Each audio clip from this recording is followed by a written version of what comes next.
برادران اسلام، اسلام میں جتنی اہمیت اور عبادات کی ہے جن کا تعلق بندے اور اس کے رب سے ہوتا ہے، اتنی ہی بلکہ بعض معنوں میں اس سے بھی زیادہ اہمیت اور عبادات اور اعمال صالحہ کی ہے جن کا تعلق بندوں سے ہے۔ قرآن کے مطابق تخلیق انسانی کا مقصد عبادت خداوندی ہے، جیسا کہ ارشاد باری تعالیٰ ہے وَمَا خَلَقْتُ الْجِنَّ وَالْإِنسَ إِلَّا لِيَعْبُدُونِ، اور میں نے جنات اور انسانوں کو صرف اپنی عبادت کے لیے پیدا کیا ہے۔ اس آیت کا ظاہری مفہوم تو یہی ہے کہ جناتوں اور انسانوں کو اس دنیا میں صرف اس لیے بھیجا گیا ہے کہ وہ اپنے رب کی عبادت کرتے رہیں، مگر مفسرین لکھتے ہیں کہ ہاں، عبادت سے مراد صرف 5 وقت کی نمازیں اور نوافل نہیں، بلکہ یہ تعبیر جامع اور عام مفہوم رضا الہی کی طلب کے مترادف ہے۔ ساری عبادتوں کا خلاصہ صرف 2 چیزیں ہیں، ایک امر الہی کی تعظیم اور دوسری خلق خدا پر شفقت۔ دوسرے لفظوں میں حقوق اللہ اور حقوق العباد کی ادائیگی شاید اس پیغام کی کیا خوب ترجمانی کی ہے۔ درد دل کے واسطے پیدا کیا انسان کو، درد دل کے واسطے پیدا کیا انسان کو، ورنہ کار کے لیے کچھ کم نہ تھی ضروری ہے۔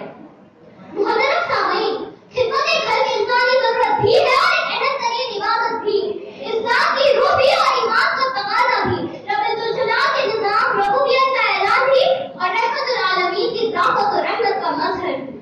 حضور اکرم صلی اللہ علیہ وسلم نے کمزوروں کی بزرگوں اور حاجت مندوں کی فریاد درستی کی تلقین فرمائی، یتیم و مسکین اور لاوارثوں کی کفالت و سرپرستی کا حکم فرمایا۔ خیر الناس من ينفع الناس، بہترین انسان وہی ہے جو دوسرے انسانوں کی خیر خواہی اور رضامندی کا سامان پیدا کرتے ہیں۔ کتاب و سنت کے احکامات و تعلیمات کا مطالعہ کریں یا احضار رسالت اور خلافت راشدہ کا مشاہدہ کریں تو خدمت خلق کا بھرپور اندازہ ہوتا ہے۔ اسلام میں اس قسم کی تمام امدادی، رفاہی، اصلاحی و فلاحی اور سماجی سرگرمیوں کا مقصد اللہ کی خوشنودی کا حصول ہوتا ہے۔